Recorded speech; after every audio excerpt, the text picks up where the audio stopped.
It's like, okay, this won't work. I got to change this. My members can't do that. I got to change that. And so it's like, man, if you're going to take 2 hours to have to adjust everything, you might as well just write it yourself.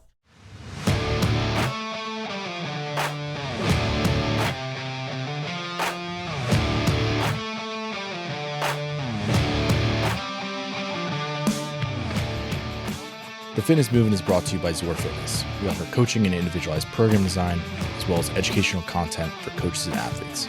It's all one place, zorfitness.com.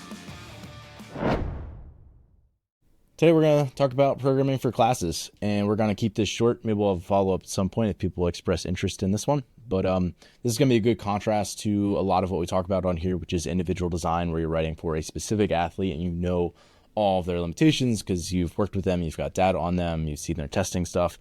Whereas obviously with classes, it's a demographic where more or less you're writing sort of for an average or like an avatar or maybe a few avatars. So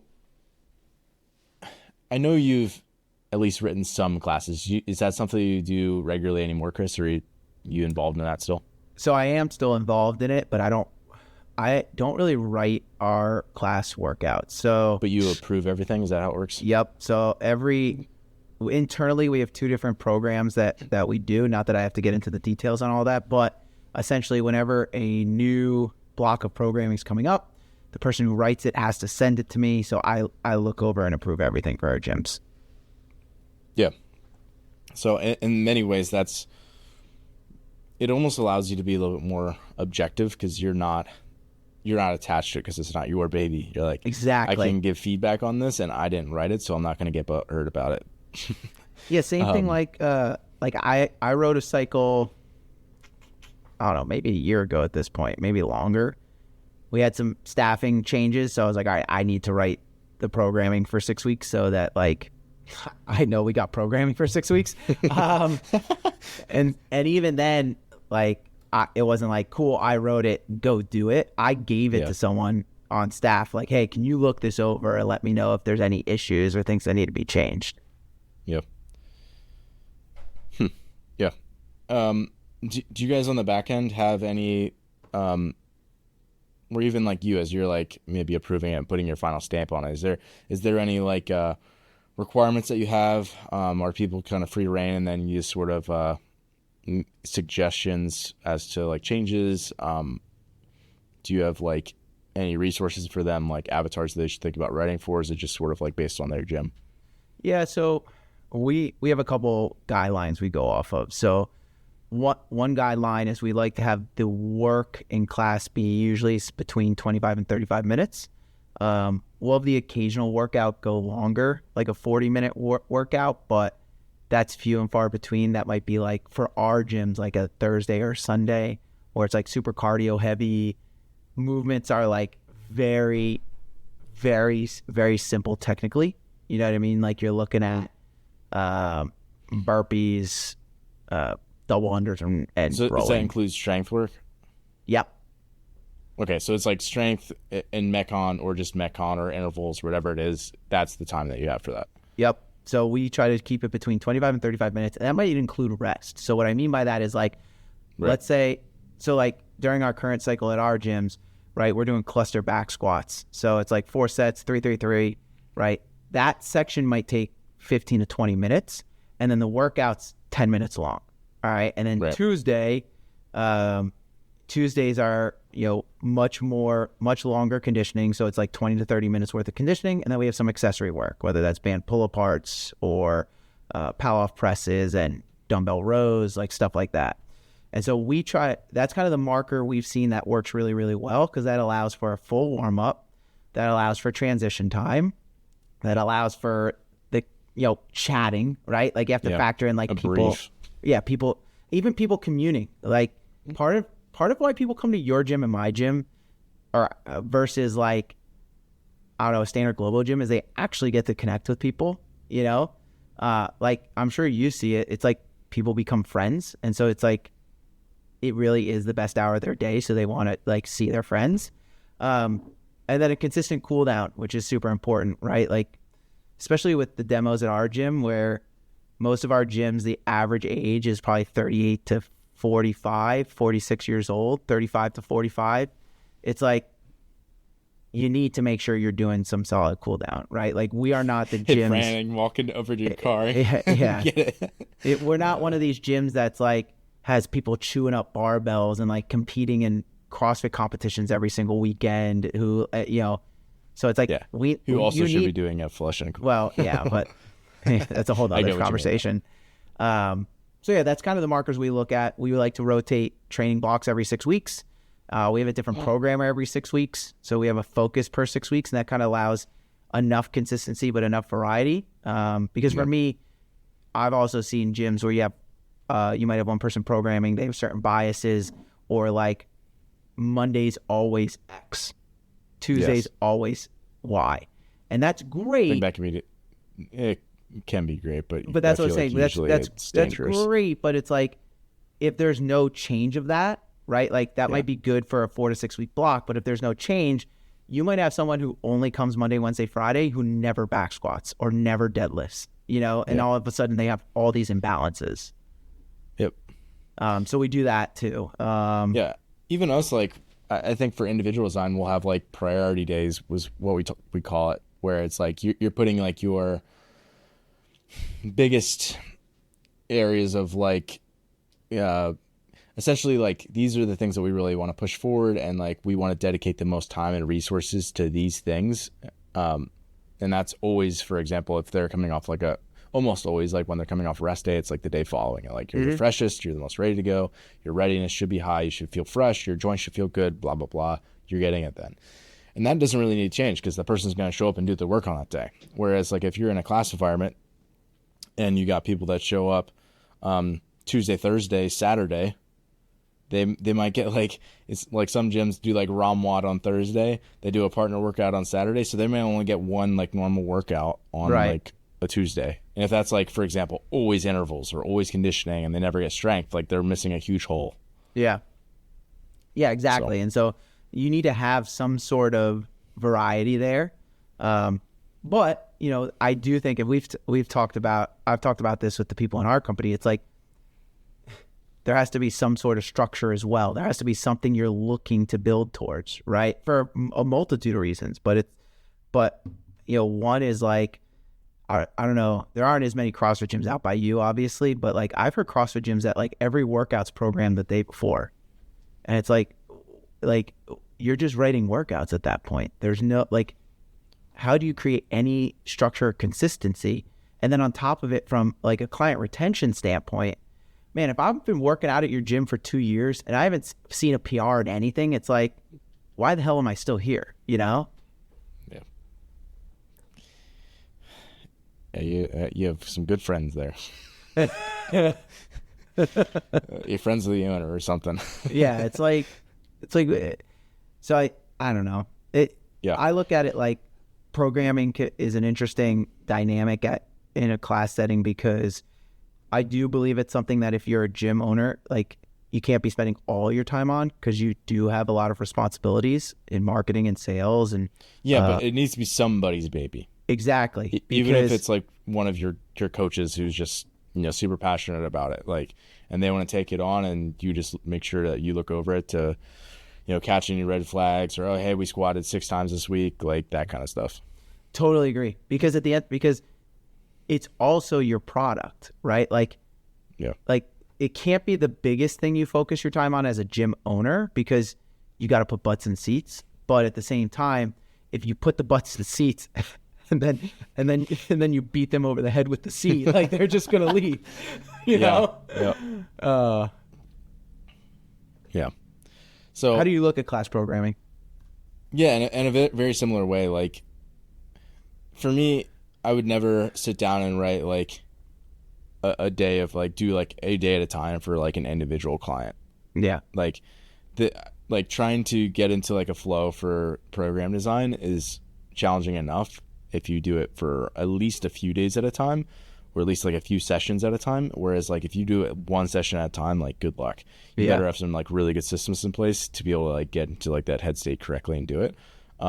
So for me, like that would just be a disaster to try to open it up and look at it fresh every single day. For me, it's like no different for an individual client where I have like a map of where, so I write the program for our gym. So good context here. But for example, I have like the long-term calendar where it's like very general focal points or priorities, not even like specific movements and things like that, just like big picture stuff. Like for example, like wintertime, okay, we're going to start thinking about like open prep. Not that everything's going to be geared that way, but people need to be ready to at least handle the open and the open movements and the volume and that sort of thing. We're going to do Murph in the end of May. So it's like, okay, we need to at least be prepared people enough when they're going to do that they don't get injured when they go to do Murph. Yeah. Again, really basic things like we're going to do more running in summer, or we're probably going to do more erg volume once the doors close here because we're not going to do as much running, and again, things like that. So a big picture of like yearly layout. And then I also do 6-week cycles, and that will get more specific with like the things that go into it. So I basically create that skeleton for the class, and those are going to be, again, maybe a little bit more generalized than if it was like an individual client, but still specific enough across those 6 weeks where you're going to see meaningful change in those things. And then those priorities and the way that they're placed throughout the day are going to shift cycle to cycle so that they kind of stack on top of each other, and also shift what day you're going to be seeing certain patterns or time domains or things like that, where, again, if somebody's coming on different days of the week, they're going to get a varied take of your CrossFit classes versus just showing up every Tuesday for their intervals or whatever. Yeah. And that's something you mentioned there that you didn't necessarily elaborate on, but I have found, and I don't know if you've seen this, but I have found people who are new to programming for class, like writing the sets and the reps and the workouts is for most of those people way easier than thinking about like logistics. That's something that like a lot of, like I've had people hand me programs who have like, all right, can you take a look at this? I'm like, yeah, no problem. It's like, okay, well, dude, we got 6 benches, right? Like, I was just gonna say benches, yes. You know, or like we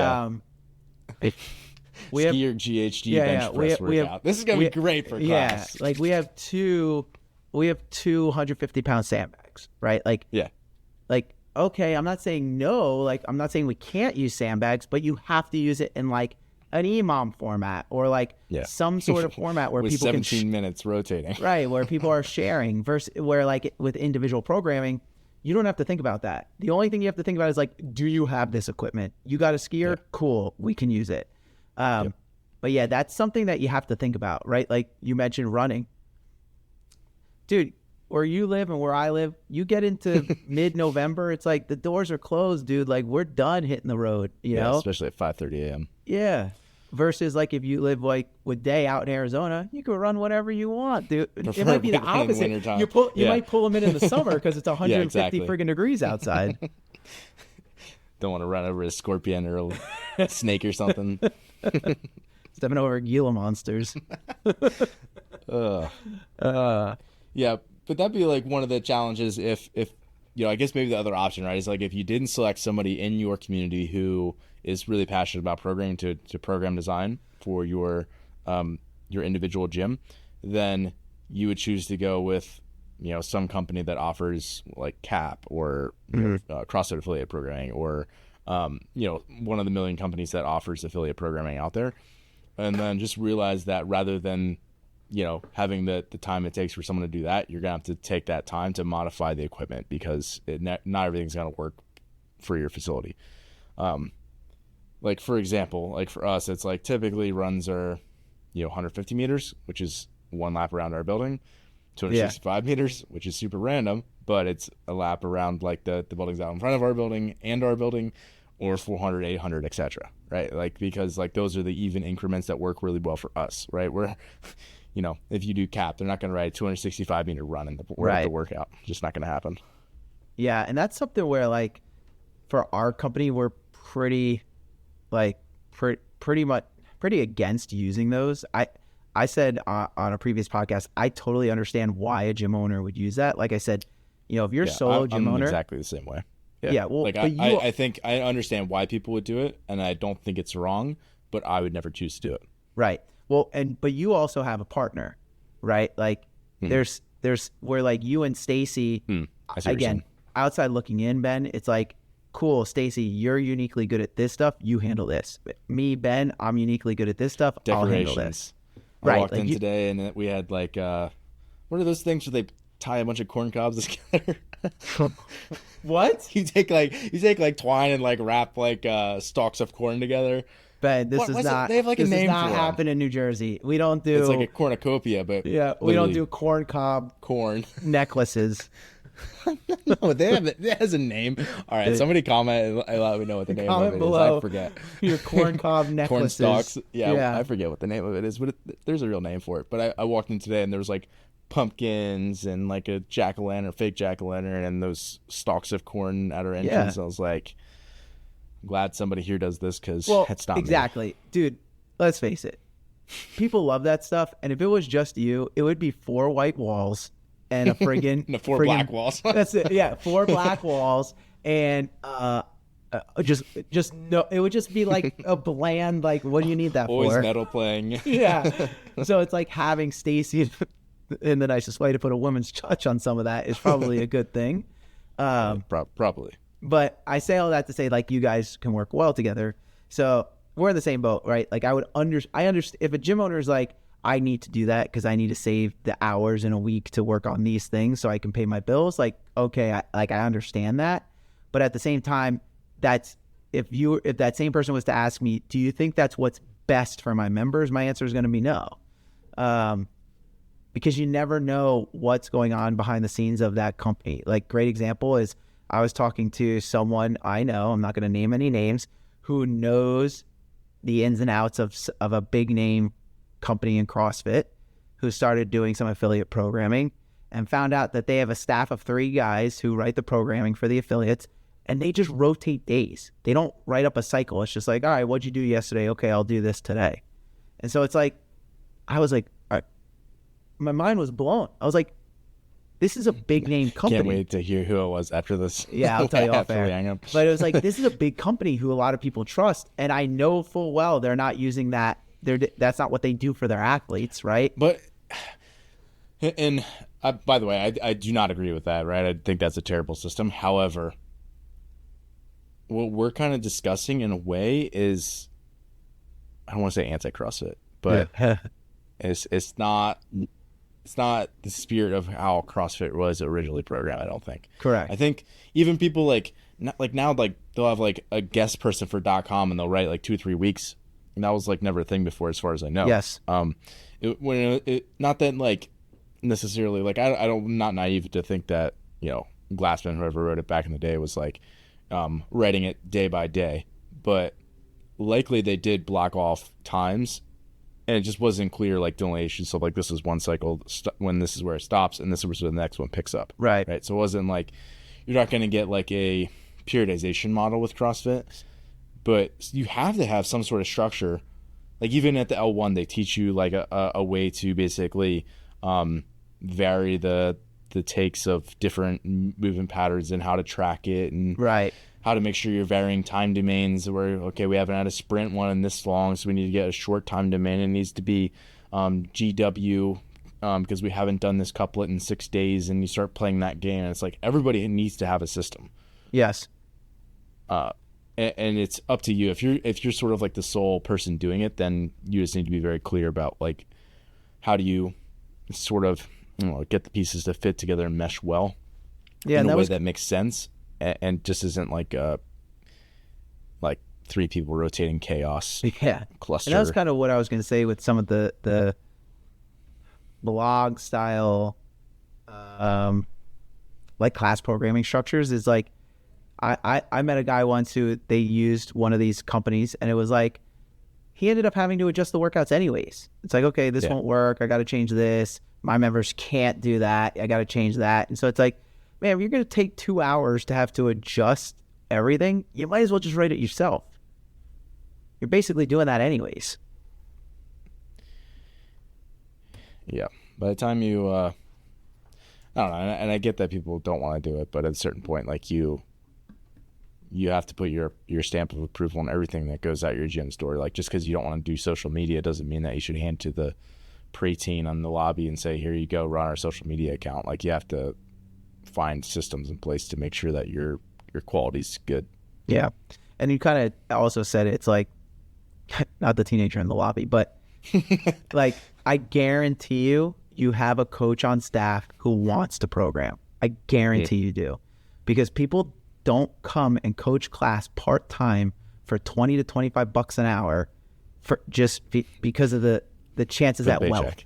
Right. Like they friggin' love it. And if they haven't expressed an interest in programming, it's probably because like some people just need the permission, like for you to go up to them and be like, hey, would you have any interest in writing programming? And I guarantee you'd have at least one person on staff who's like, yeah, I would love to do that. And so it's like, you could be a drowning gym owner and just have someone do it and then you approve it. That was like your first like individual design coach, is the way I understand it, was like he program designed for you for free, right? Yeah. But you were the guinea pig. Yeah. And that's all I wanted was a guinea pig. Yep. Somebody to test stuff out on. And it's like, I think for a lot of new coaches, until like you've done it for so long that you've gotten your reps and like it's not as intrinsically enjoyable and like having like a big learning curve. Like it becomes a job, frankly. Until it has become a job, a lot of people just like want to do it, and they'll do it for free. Yeah. And it's like, not that they should have to do it for free, but a lot of people, they don't care about the money, is my point. So it's like, they want to engage in coaching because they find that enjoyable and rewarding intrinsically. And in a large way, if you outsource your gym's programming, you're depriving your in-house people of that opportunity in a way. Right.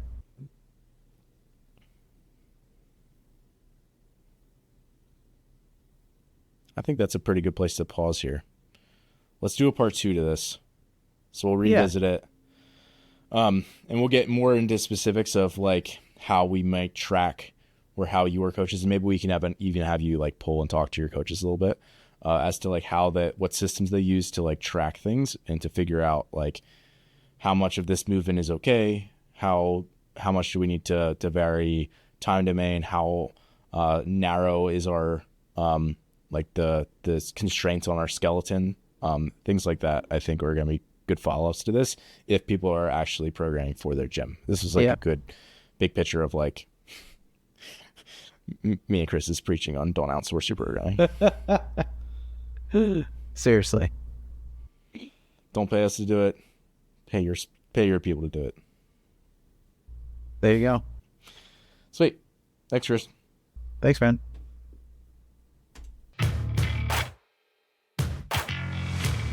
Thanks for listening today. If you're someone who just started listening to the show, I would encourage you to subscribe so you can stay up to date. If you're someone who's been listening for a while, I would encourage you to rate and review the show. And lastly, the best thing that you can do to support our work is also the best thing that you can do for your performance. And that is by hiring one of our coaches. Until next time, stay the course.